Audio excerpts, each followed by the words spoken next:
Welcome to the Music and Mascara podcast. Music and Mascara in the car. My name is Dylan. My name is Leslie. This is Music and Mascara podcast in the car. I guess we should explain what's happening right now for those of you that are watching on YouTube or are on our Patreon seeing the fully unedited version. We're in the car. You can obviously see that on video. For those of you that are listening to the audio-only podcast, we are in our car going somewhere. Grocery shopping, I think. Exciting stuff. I think that's where we're going right now. But I guess we should explain why we're in the car and why we're attempting a podcast in the car. Right.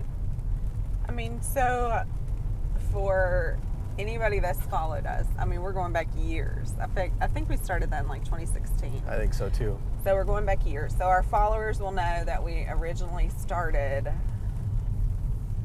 doing these like personal development, really, and just sharing our thoughts in the car. We were in the car. Yep. And that's what we called the videos when we uploaded them, was like Music and Mascara in the car. And that stems from Leslie and I being, I don't know, we've always done that, like where we've had meaningful conversations in the car. In the car, yes. We travel a lot, we do a lot of road trips, and we just get a lot of thinking and talking, and our best conversations in general just happen in the car. So right. Maybe that's where random thoughts begin for us. Right. In the car. And I think we flush out ideas. I mean, there's been times we've gotten home from grocery shopping or doing some random running around and literally sat in the car for 20 minutes in the driveway finishing a conversation because it's just where... Which was really funny at the time because we were like, we could just go in. Right. Oh yeah, I guess we could just go in. But we do this. And so we started doing it in the car, Music and Mascara in the car in 2016. It was this thing that we would do. Sometimes we would do it live on Facebook. Yep. Sometimes we would do it just pre-recorded stuff, sharing helpful things, how to do various things with social media and all this kind of stuff. And it evolved, and then we did some more, we thought we wanted more structure, right? So we like had a whole set. We had a set in the house, and we would like sit and have these like prepared things. So this has even been like across YouTube channels, like it's kind of lived various places, but it's been our thing for a long time. So when we decided we wanted to do something, it was like a lot of overthinking, which is what we tend to do, right? Like overthink and overanalyze and pre-plan and plan some more and overthink. And it was like, the times we enjoyed it the most, the times it was the most successful, and the times I feel that the content had the most value to people and quality that they could be, it was the most helpful to others. Yes.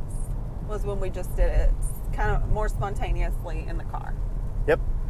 And we still spend quite a lot of time in the car. For people who work at home, we do have some time in the car. But how productive can you be in the car? So like, this is a great way to be productive for us. Yes.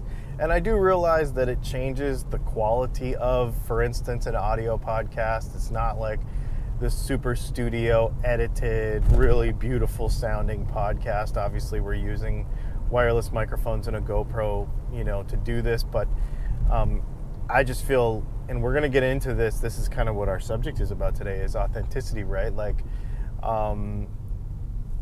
I just feel like this is more us. This is more real. And honestly, I don't know anybody else doing a podcast in the car. Right. And I just feel like since we're the most comfortable, we're the most us, we would sit down in front of a microphone, like an actual podcast. Even for Dylan Talks Tone podcasts, for my other channel, there was a different level of, like, it felt a certain way. Right. And this just feels like we're just driving around, like because we are. Yeah. So anyway, I like it. It's awesome. Yeah, so in the spirit of like, we need to do something, literally something. We Yes. have list of things we want to do, places we want to go. We do love to travel. We do like being in the car together, but we just need to do things. So this is, again, a way to be productive while we're doing that. So I think we came all the way back around, and like, maybe we don't even know what the solution is at this point, but we're doing something. Yeah. I think what has happened to us in the past, and I know it happens to a lot of people, and this is where it kind of we get into some of the stuff we're talking about today, was we feel like we want to do something. We know that we want to start a business. We know we want to start a podcast. We know we want to start a YouTube channel. We know we want to post on Facebook more, Instagram, whatever it is, make more content, travel more, whatever it is in your life that you want to do more of. There always is a lot of planning and a lot of whiteboarding and a lot of, this is what I'm going to do. And then I think can be human nature to just fail on the execution, and you never actually do anything. Mm-hmm. You just talk about it a lot. Right. Yeah, and it's easy to overthink, and I know we do that a lot. So, segue into, we have been having these conversations, and we're trying to figure out what we needed to do, how we're going to do it. And in the midst of all these like life changes and things that are going on, we started walking recently. Yep. A way to be more active, a way to be, so my goal was like mindfulness, right? Like just being present I can't multitask and walk, so I have to focus on what I'm doing. So being mindful of that. And we decided we wanted to do some personal development during that time. Yeah. Dug into my Audible list. I still have some books I haven't read or listened to, and the 5-second rule by Mel Robbins was there, which is the epitome. We haven't even got into like the subject matter of the book yet, but the whole context of the book, as I understand it so far, is like to make faster decisions and to execute. Right. Agreed. What are your thoughts so far based on what we've listened to? I think that's it. I think there's a couple different ways to look at it. Sometimes you have to take 5 seconds to consider something to make sure it's the right decision, but sometimes you have to act within 5 seconds before the moment's gone. I think it's always acting within 5 seconds. Is because, it? Okay. I think there's some science. Again, we just started this, so we haven't even got into like the heart, I think, of the content. On the next podcast, we'll probably have some more information about this. So what I heard her say was, in those 5 seconds, like your brain can dismiss an idea. So you have ideas all the time. You have things you want to do. Maybe you don't even realize it's an idea, but within that 5 seconds, you have to make a decision, because you are making a decision, I think, if you ignore it. Yep. And it's like how your brain processes it is what I'm understanding so far. And I think she's going to explain the science and everything too. But to get back to the basics of like, here we are thinking, oh, we need some kind of action items. We need to find out what we're going to do. We just need to do something. And then you listen to this, and she's like, make decisions faster. You just need to do something. I was like, right. Oh, how about that? Yep. And we've been talking about starting the podcast again. We've been talking about creating content for Music and Mascara again, and just talking about it, and like, this just feels the most natural. It's kind of fun, and I think that's the way it is for everybody.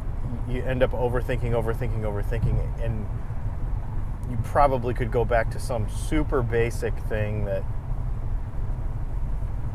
just do that basic thing instead of making it into something that it's not yet, and then just let it develop by itself. Yeah. Because it might,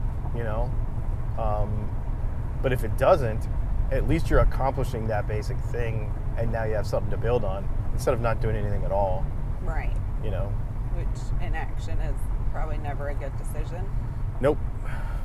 No, exactly. So that leads us into So we're talking about just doing something, being active. Maybe that means you don't care about the results and you're being authentic at the same time. Yeah. So one of the things that's been on my mind, it's probably been on a lot of people's minds, is the fact that Instagram, this is where I want to get into this because talking about being authentic, Instagram is pulling likes, and so basically they're experimenting with not showing my likes to you and your likes to me. Now, I'll be able to see my own, but I won't be able to see anybody else's, and you won't be able to see mine. And a lot of people are kind of up in arms about that because it takes away, quote unquote, like the status of what. So if you have so many thousand likes, but I get it. I mean, if you worked hard to get that, and maybe people have done it genuinely and authentically, and they feel like they've earned that, I could see where people would be a little upset by that. Right, and they're saying that they're doing it for mental health. Which I understand if you're like one of those people that really gets that endorphin rush off of like, oh, how many of likes that you got. I mean, I do it with my YouTube channel. Like, I love it when I get to see people commenting and knowing that we're helping them, So I understand it. But one of the things I like about the likes going away is it kind of keeps everybody honest in a way. Like, if you don't know how many likes a certain channel has, then you either, then you're like resonating with content not based on... Or not. Right. It's either you like what they posted or you didn't. Yeah. It doesn't matter. Are you only clicking via peer pressure? Like, if there's 100,000 likes on something, you're going to click it because everybody else did? Or is it more authentic? Like, do you actually really like what they... That's funny. You think people do that? I know that they do, because that's the way, like, for instance, that's how YouTube works. You're going to scroll past a video that only has 15 views on it. When the next one has 25,000 views and they're about the same thing, you're going to pick the one with more views. Because it gives it a level of credibility, but it also encourages people to, like, clickbait. Yeah. And that builds and builds and builds and builds and builds. And is that content actually authentic? That guy with 15 likes on his Instagram post or 15 views on his YouTube video might have a fantastic YouTube video or a content that's really good on Instagram, but he's not been able to share it because of the way all of that works. And I feel like it'll give smaller creators an opportunity to be seen and heard more. It'll level the playing field a lot. And I also think it will keep people... It will keep people from being clickbaity just to be clickbaity, and it will actually raise the level of the quality of content as a whole, because people will just want to be making good content no matter what. Instead of just like grabbing at... Yes. Instead of just grabbing at trends and grabbing at whatever just to grab at whatever, you're going to make content that's good, I think. You're going to make content that's good, that you think will resonate with people, and more importantly, is important to you. Like, if all I can see is my own likes on my own post, then I'm going to post stuff that I really think is awesome, and it matters less. I just want it to be stuff that I like. Isn't that interesting? Like, staying in your own lane and staying focused, like, it's also going to kind of make you do that. Yeah. Like, don't worry about what the next channel is doing or not doing. Because you won't know. Right. I didn't think about it like that. You won't know what the person next to you is doing, except for whether you like what they're doing or not, and you get to tell them and them alone. And the post? Well, it's on Instagram, so it'll be... Right, but you have likes on your channel and you have likes on your post. I don't know. Okay. I don't know, because I know that they're experimenting with it, they're rolling it out, like, it's not everywhere yet. I just think it's really cool, because authenticity is a thing, and I think that when you have... I mean, we've all seen social media influencers with tons and tons of views and likes and really, really popular people that you can tell that they're only doing it because they're getting paid to do it, or because there's some sort of other thing that's kind of like hurting the authenticity of the post. Then you can see other people that are like, they only do stuff that they really, really want to do. Right. They don't do it for the money. They don't do it for the likes. They don't do it for, and for those of you that are listening, only, I'm making air quotes.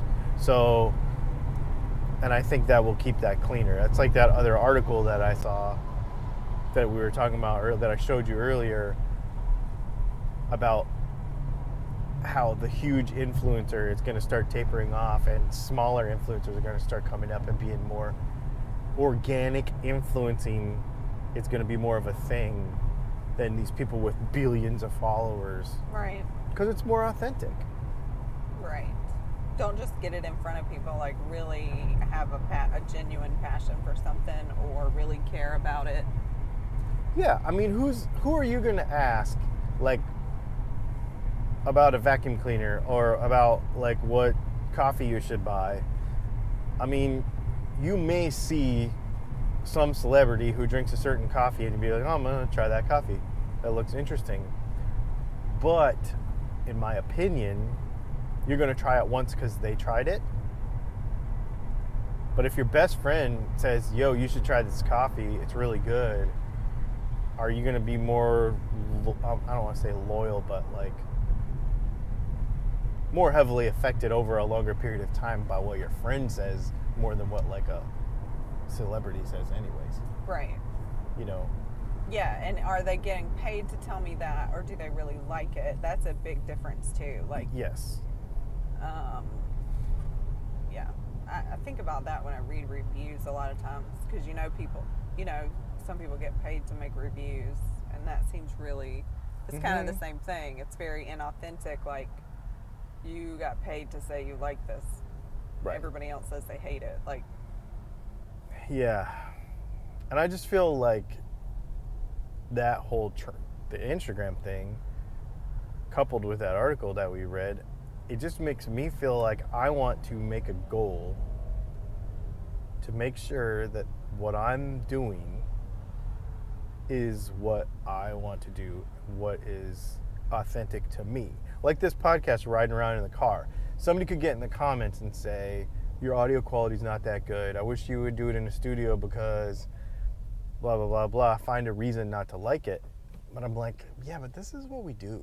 Like, this is us, and it makes more sense. And so I don't know. I just think it's a much more positive thing to just think about the quality of the content, not the numbers. right. In whatever capacity that is, yeah. I have to tell myself that all the time. I mean, I'm honestly, I'm having a good week on YouTube, and I was telling one of my friends yesterday, I was on the phone with them, and we were talking about it. I was like, you have a tendency, so success does that to you too with numbers, where you're like, oh, well, I need to make more of this content because this content is really super popular. When reality is, you should just be doing what you were going to do, keep going with what's authentic to you, because that's what got you there in the first place. Like, don't, because then you'll find your seat, because that's the other thing you don't want to do, is start like chasing the crowd, like chasing the numbers, chasing the stats. I had to tell myself that. Yeah, for one, because you'll drive you crazy. Yes, and because probably the reason people found you wherever you are is because you were being authentic to what you were doing. You don't want to change that. Right. And you don't want to let numbers make you change that. So that's what we were talking about yesterday on the phone. I was like, No, that makes sense. You don't want to do that. So anyway, a couple of interesting things this week, Yeah. I thought. And I'm excited about this here podcast in the car. And I don't know how long they're going to be. I don't know what we're going to do with them, how they're going to, I don't know. We'll just have to see. I do know we're going to put, over on Patreon, we're going to put some unedited content stuff where, like, all of this is probably going to get edited, and we're going to take out long pauses. We didn't do it today, but if We will. Yeah, but if sometimes we end up adding like, editorial stuff, or we need to add. We might have a conversation about adding a section in or something like that. Or we might totally get distracted. Yep. And be like, take that out of the actual podcast. It had nothing to do with what we were talking about. Right. That would be me probably. I'll do that. Or we might be driving somewhere and actually like flip the GoPro around and show you where we are. Like, we might do that too. Today it's boring because we're grocery shopping, or just and it's raining. And it's raining and it's gross. But there are going to be times where we're going to be exciting places, and we will want to share that with you. So we'll probably put that stuff over on Patreon too. We'll also put on Patreon, and I guess we'll have to figure it out, Patreon and musicandmascara.com. Kind of a written blog of our show notes. And in this first episode, we'll probably share with you how we're even doing this, like equipment-wise. If you want to see what we're using or whatever, let me know, and maybe I'll make a little video about that. Because this is unconventional. I mean, it feels good, but obviously this is the first time we're doing this, so we don't have any results yet. Right, and we don't know how it sounds because we're just driving around and talking to it right now. So it'll be interesting. I'm excited. I'm very excited about it, though. Yeah. So the takeaways I just want to share in case those were overlooked by anyone, we talked about what we're doing. We talked about some personal development we're doing. We talked about some changes in social media that are coming and what we think about that. But takeaways being just to be honest, be authentic, be consistent. And I think you mentioned it, the numbers thing is also going to take away that intimidation factor. So do what you care about and do the thing you want to share and share what you want to, just do it. So before we go, we should talk about that. You're right, because I did talk about that too. So a lot of times, we've all done it. I've done it. We've all done it where we're like, I was going to make that video, but it wasn't that good. I was going to post this on Instagram, or I was going to make this. I hear this all the time. I was going to make a YouTube video, but there was already a better one than what I made. But so you may get on Instagram, or you may get on YouTube, or you may get on Facebook and see, this person has way more followers than me, and I already did it, or they already did it, and mine's not going to be as good, and nobody's going to listen to me because I only have X amount of followers compared to this other person. I like the fact that this is going to take that away, at least on Instagram, where you'll be able to literally I think you'll be more motivated to just make good content. Ambulance. And don't be intimidated by somebody else's numbers. What I always tell people, in fact, I told somebody this in a music store last week. He was like, I want to make a YouTube channel and I want to make an Instagram, but it feels like everybody's already done what I want to do, but I have a little bit different idea, but I'm just scared that nobody's going to watch it. And I told him, I was like, you're the only one that's you. And he had a beard. And I was like, maybe there's people on the internet that want to see the content that you're talking about, but maybe they only like YouTube channels with guys with beards. Or maybe they only like, guys that wear flannel shirts. He was wearing a flannel shirt, and I was like, it doesn't matter. You never know. More sirens. I wonder what that sounds like. See, this is what I'm talking about. Real life podcasting. Who does real life podcasting? I don't know. We do. I like it. I do too. I think it's awesome. But I think that's another thing. Is don't let anybody intimidate you. Don't let the numbers intimidate you, because I think we intimidate ourselves by looking at that stuff. And just make the content. Just do it. And then I want to see it. I'll watch it. Share it. you know. But I think that's probably it for our first episode of Music and Mascara in the Car podcast. Mm-hmm. I liked it. Me too. It was fun. It was fun to do. We'll have to see what it sounds I wasn't like. looking forward to it, but now that we did it, I can like visualize it better now. Really? Or hear it better. I don't know. We'll have to see about that. I'm not sure.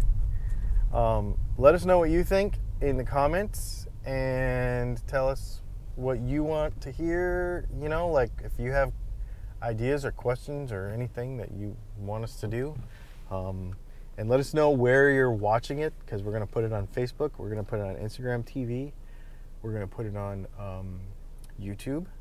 And we're going to put it on Anchor, which will put it out to iTunes and Google and Spotify and all those places. So it will be everywhere where you listen to podcasts and watch them. So let us know where you're watching it from and where in the world you're watching it from. And or listening from. Or listening. I'm sure the next one's going to be better. Like, I'm sure I don't know. These things always evolve and change and get better as we do them. But I kind of hope it stays just like this, because this is fun. Mm-hmm. Which is huge for you. Yeah. Yep. The casualness is huge for him, y'all. Yeah. On my YouTube channel, I spend a lot of time really preparing to make sure that it's really, really good.